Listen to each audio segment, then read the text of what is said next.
喺呢個資訊氾濫嘅世代，似乎機不離手已經成為咗大部分人嘅習性。Seth 都唔例外，佢最近就沉迷咗一種社交媒體。有咩要咁大驚小怪啫？我哋一齊睇下佢做咩？其實喺我哋大腦入面有一個獎賞回路，無論係食最愛嘅朱古力、瘋狂購物，定係玩手機、打機、碌片，定出 post 收 like， 只要做啲即時滿足嘅行為，呢個回路就會大量分泌多巴胺，令你瞬間變成開心寶寶。但係呢種快樂極為短暫，我哋好快就會對原本令我哋興奮嘅事物感到麻木。喺快樂消退之後，更有機會覺得空虛、失落、emo、莫名火起、難以集中或焦慮。想知點解會咁？大家就繼續睇落去啦。呢個係 Seth， 一個沉迷上網嘅學生。吓，咁快2點啦？唔得啦，聽日仲要返學，聽日放學先再睇啦。橫掂都瞓唔着，都係起返身再睇多陣。最後一條。一條又一條片，喂，你好似沒完沒了咁喎。今次真係最後5分鐘。你以為佢係唔自律？錯，佢個腦正經歷快樂同痛苦搖擺船嘅綁架。根據美國精神科醫生 Anna Lembke 嘅理論，快樂同痛苦係嚟自同一個大腦區域。大腦對快樂同痛苦有一個平衡機制，運作就好似隻搖擺船咁。我哋開心嘅時候會好似架船向左上升，上到一個位，身體就會有個機制平衡返，施加力量令我哋向另一邊修正。當架船升得越高，身體就有越大嘅修正力量衝返去另外一邊。如果話一個人打機上網嘅時候令佢有2分嘅開心，呢個調節機制就會慢慢累積力量，令我哋擺向冇得打機上網時2分嘅痛苦。亦即係話，呢個人玩到嗨到爆嘅話，當佢冇得再玩嘅時候，佢就會擺咗去 down 到爆㗎喇。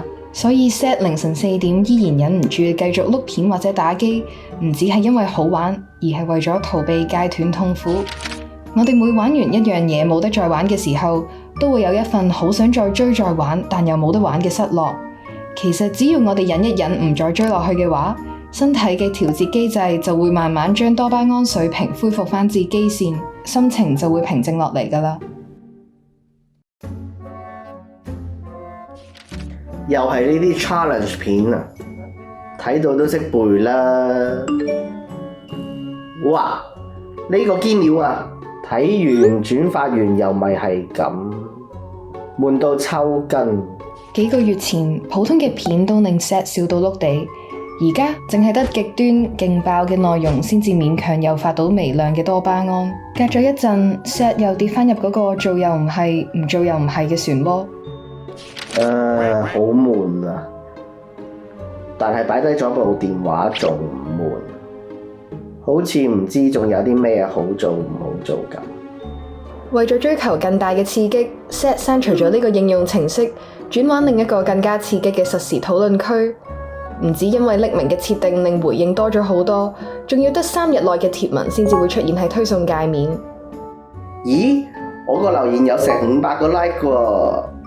但隨住時間過去，就算設定再新鮮，好似之前嗰隻 app 咁，唔夠幾個月又睇到悶晒，刺激亦都唔再係咁強烈。有一個類似嘅循環一再形成，呢個越玩越冇癮嘅現象，就好似食辣上癮嘅人咁。為咗追返同一個快感，要不斷加重辣度，由小辣升級到大辣，甚至變態辣。但長期咁樣刺激，唔單止會令佢哋對清淡食物失去興趣，仲會改變大腦嘅反應機制。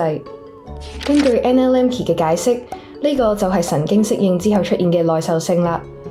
當大腦長期受過度刺激，例如瘋狂碌片、打機，佢會自動調低多巴胺受體嘅敏感度，同時減少自然分泌多巴胺嘅能力。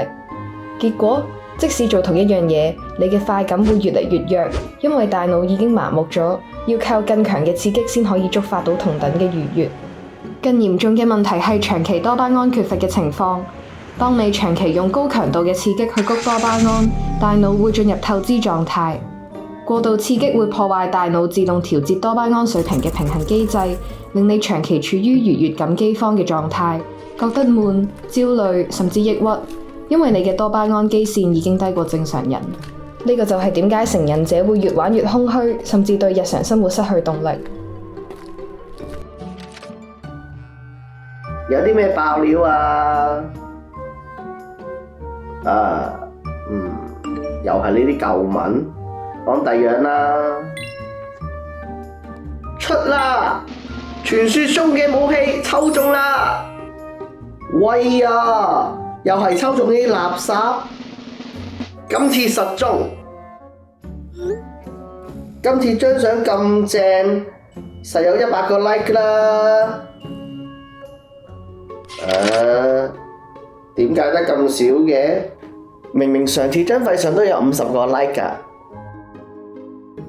捉住 Z 呢個狀態，佢嘅多巴胺根本唔係嚟自享受件事本身，而係嚟自手機通知聲響起、抽新嘅遊戲裝備或者幻想有100 like 嘅期待瞬間。點解會咁？其實呢個係一個有關於期待、渴求嘅陷阱。當你預期會睇到爆炸消息、抽到一件好正嘅遊戲裝備或者獲得100 like 嘅時候，大腦喺期待嘅瞬間已經分泌多巴胺，幻想嘅興奮可以仲勁過真係去享受件事嘅本身。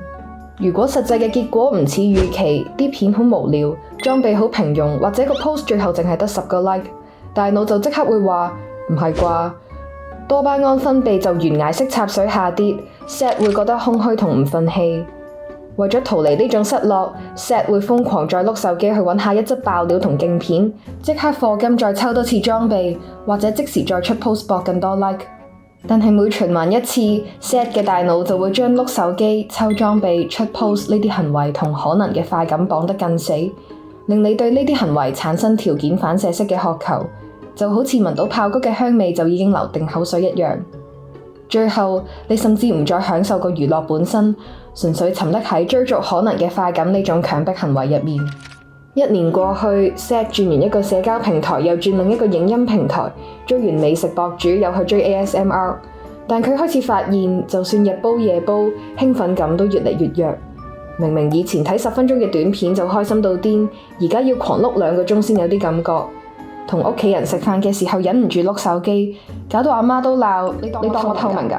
連同學約打波都敷衍拒絕，寧願自己匿埋睇片。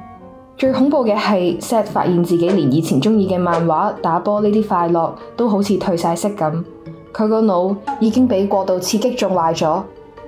究竟 Z 點樣可以擺脫手機成癮嘅控制，重拾樂趣？等我哋下集教你點重置多巴胺系統。